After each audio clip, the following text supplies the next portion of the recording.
ہمارے چینل کو سبسکرائب کریں اور بیل آئیکن کے بٹن کو دبائیں۔ ربیع بن سلیمان رحمۃ اللہ علیہ کہتے ہیں کہ میں حج کے لیے جا رہا تھا، میرے ساتھ میرے ساتھی بھی تھے۔ جب ہم کوفہ پہنچے تو وہاں ضروریاتی سفر خریدنے کے لیے بازاروں میں گھوم رہا تھا کہ دیکھا کہ ایک ویران سی جگہ میں خچر مرا ہوا تھا اور ایک عورت جس کے کپڑے بہت پرانے بوسیدہ سے تھے، چاقو لیے ہوئے اس کے گوشت کے ٹکڑے کاٹ کاٹ کر ایک زنبیل میں رکھ رہی تھی۔ مجھے یہ خیال ہوا کہ یہ مردار گوشت لے جا رہی ہے، اس پر سکوت ہرگز نہیں کرنا چاہیے، شاید یہ عورت لوگوں کو یہی پکا کر کھلاتی ہو۔ سو میں چپکے سے اس کے پیچھے ہو لیا، اس طرح کہ وہ مجھے نہ دیکھے۔ وہ عورت ایک بوڑھے مکان میں پہنچی جس کا دروازہ بھی اونچا تھا۔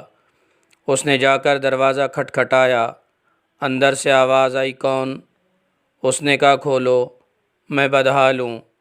دروازہ کھولا گیا اور گھر میں 4 لڑکیاں نظر آئیں جن کے چہرے سے بدحالی اور مصیبت کے آثار ظاہر ہو رہے تھے۔ وہ عورت اندر آ گئی اور زنبیل ان لڑکیوں کے سامنے رکھ دی۔ میں کواڑوں کی درزوں سے جھانک رہا تھا۔ میں نے دیکھا اندر سے گھر بالکل برباد اور خالی تھا۔ اس عورت نے روتے ہوئی لڑکیوں سے کہا، اس کو پکا لو اور اللہ کا شکر ادا کرو۔ وہ لڑکیاں گوشت کاٹ کاٹ کر اس کو آگ پر بھوننے لگیں۔ مجھے بہت تکلیف ہوئی۔ میں نے باہر سے آواز دی، اے اللہ کی بندی، اللہ کے واسطے اس کو نہ کھا۔ وہ کہنے لگی، تو کون ہے؟ میں نے کہا، میں ایک پردیسی آدمی ہوں۔ اس نے جواب دیا، تو ہم سے کیا چاہتا ہے؟ 3 سال سے نہ ہمارا کوئی معین اور نہ کوئی مددگار ہے، تو کیا چاہتا ہے؟ میں نے کہا، مجوسیوں کے ایک فرقہ کے سوا مردار کا کھانا کسی مذہب میں جائز نہیں۔ وہ کہنے لگی، ہم خاندان نبوت کے شریف یعنی سید ہیں۔ ان لڑکیوں کا باپ بڑا شریف آدمی تھا، وہ اپنی جیسوں سے ان کا نکاح کرنا چاہتا تھا، لیکن نوبت نہ آئی، اس کا انتقال ہو گیا۔ جو ترکہ اس نے چھوڑا تھا وہ سب ختم ہو گیا۔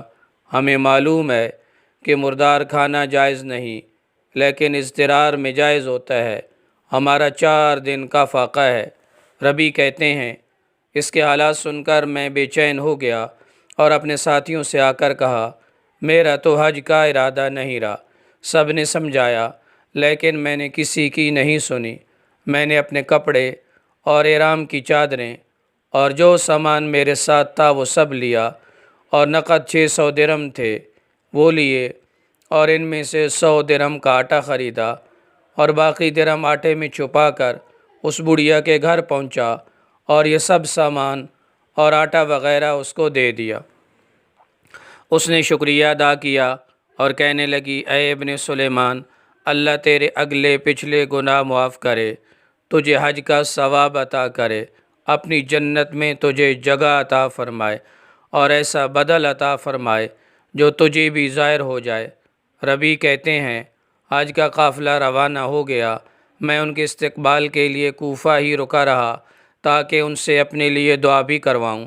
جب حجاج کا ایک قافلہ میری آنکھوں کے سامنے سے گزرا تو مجھے اپنے حج سے محروم رہ جانے پر بہت افسوس ہوا، رنج سے میرے آنسو نکل آئے۔ جب میں ان سے ملا تو میں نے کہا، اللہ تعالیٰ تمہارا حج قبول کرے، تمہارے اخراجات کا تمہیں بدلہ عطا فرمائے۔ ان میں سے ایک نے کہا، یہ کیسی دعا ہے؟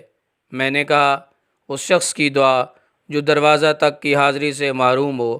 وہ کہنے لگے، بڑے تعجب کی بات ہے، اب تو اس سے بھی انکار کرتا ہے کہ تو ہمارے ساتھ عرفات کے میدان میں نہ تھا، تو نے ہمارے ساتھ رمی جمرات نہیں کی، تو نے ہمارے ساتھ طواف نہیں کیا۔ میں اپنے دل میں سوچنے لگا، یہ اللہ کا لطف ہے۔ اتنے میں میرے شہر کے حاجیوں کا قافلہ آ گیا۔ میں نے کہا، اللہ تعالیٰ تمہاری سعی مشکور فرمائے، تمہارا حج قبول فرمائے۔ وہ بھی کہنے لگے، تو ہمارے ساتھ عرفات میں نہیں تھا، رمی جمرات نہیں کی، تو نے ہمارے ساتھ، اب تو انکار کر رہا ہے۔ ان میں سے ایک شخص آگے بڑھا اور کہنے لگا، بھائی انکار کیوں کرتے ہو؟ تم ہمارے ساتھ مکہ میں نہیں تھے یا مدینہ میں نہیں تھے جب ہم قبر عطر کی زیارت کر کے باب جبرائیل سے باہر کو آ رہے تھے؟ اس وقت اجتہام کی کثرت کی وجہ سے تم نے یہ تھیلی میرے پاس امانت رکھوائی تھی، جس کی مہر پر لکھا ہوا ہے من عاملنا ربحا، جو ہم سے معاملہ کرتا ہے نفع کماتا ہے۔ اس نے کہا یہ لو اپنی تھیلی واپس۔ ربیع رحمۃ اللہ علیہ کہتے ہیں میں نے اس تھیلی کو کبھی اس سے پہلے دیکھا بھی نہ تھا۔ اس کو لے کر میں گھر واپس آیا، عشاء کی نماز پڑھی، اپنا وظیفہ پورا کیا، اسی سوچ میں جاگتا رہا کہ آخر یہ قصہ کیا ہے۔ اسی کشمکش میں آنکھ لگ گئی تو میں نے حضور اکرم صلی اللہ علیہ وسلم کی خواب میں زیارت کی۔ حضور اکرم صلی اللہ علیہ وسلم نے تبسم فرماتے ارشاد فرمایا، اے ربیع، آخر ہم کتنے گواہ اس پر قائم کریں کہ تو نے حج کیا ہے، تو مانتا ہی نہیں۔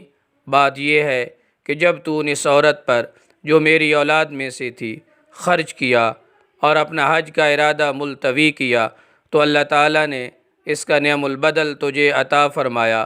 اللہ نے ایک فرشتہ تیری صورت بنا کر اس کو حکم دیا کہ وہ قیامت تک ہر سال تیری طرف سے حج کیا کرے، اور دنیا میں تجھے یہ عوض دیا کہ 600 درہم کے بدلے 600 دینار یعنی اشرفیاں عطا کیں۔